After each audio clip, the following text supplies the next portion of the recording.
Hello everyone, I am the Alex Man. You can tell the audio and video are not synchronized. That's because I recorded this on my cellular telephone and my regular camera was not in town. Anyway, today we're replacing the throttle cable on this 87 Toyota 4Runner. It's got 330,000 miles.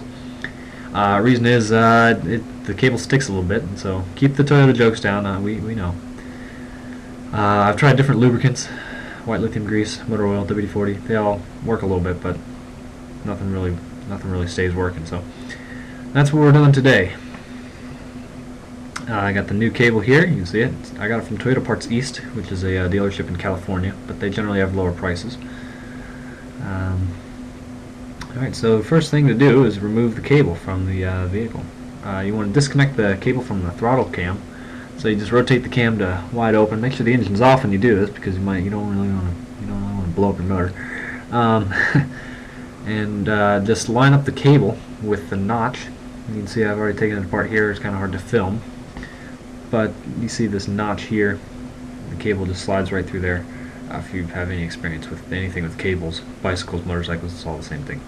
But yeah, then we can loosen the outer cable from the throttle body here. It's a little holder. There's a 12mm nut, so just get an open end wrench and loosen it up. Then you can just unscrew it by hand. Just loosen it up all the way, and this cable will slide right out of its little holder. Kablam.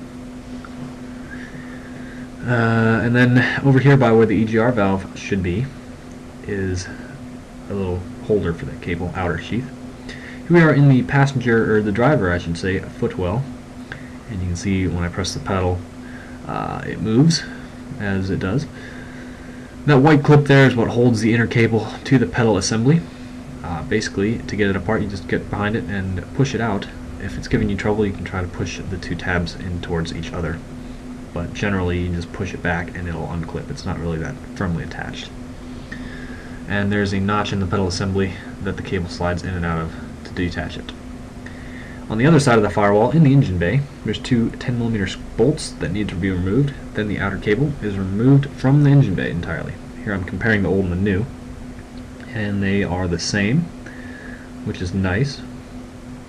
And here I am showing you a tiny little bump that fits into the notch in that pedal bracket, or pedal assembly. And that notch that you can just barely see there only fits one way. Technically you can put it in the other way and it probably won't fall apart, but we're trying to be professional here, so let's do it right.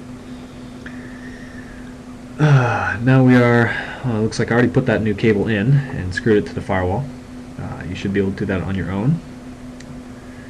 It's not really that difficult. The new cable slides into its holder here, and then you can just snug up this 12mm nut here. And we're going to have to adjust the free play in the cable, so don't tighten it down yet. Did I ever tell you about the worst blowjob I ever got? It was awesome. Yeah, I'm just filling time here, guys. I don't know what else to say. Looks like at this point I'm installing the cable onto the throttle cam. No, I'm not. What am I doing? We're back into the passenger compartment. This is the compartment for the passengers, of course. Hooking up the cable to the pedal now, so just slide that cable through the little cutout in the pedal bar thing, bracket, deal there. That white clip, we're just going to clip it into the pedal.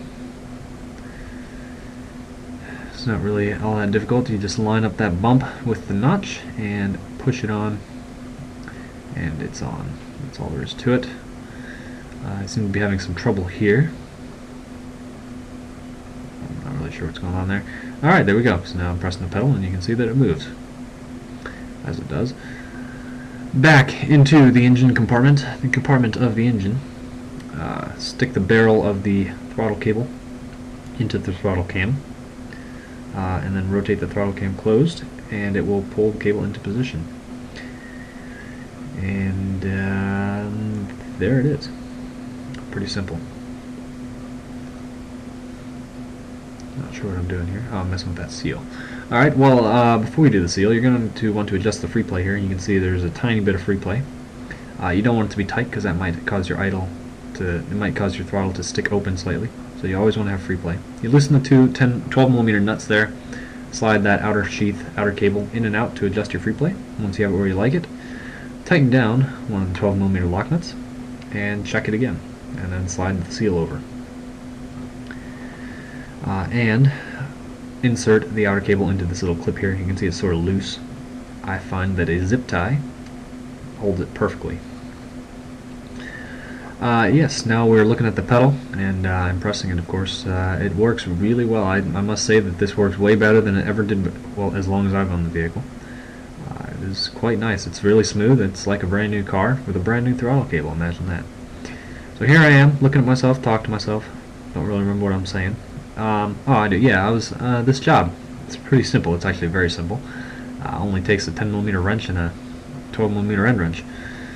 It took me about, I'd say an experienced person can do it in under 5 minutes. It took me about 15 minutes working with half as many hands and filming at the same time, so it's really not too bad. If you have any questions, I do take video requests and I enjoy answering questions, so ask away. Remember to subscribe, because that way you can find all my videos. I'm just kind of taking up time here. Hope you guys have a wonderful rest of the day, and I will talk to you later. No, not quite. He's Russian. See, now you can see me click the off button. You ready? I'm about to click the button that will stop this recording. This is amazing. It's like a picture of a man drawing a picture of a man drawing a picture.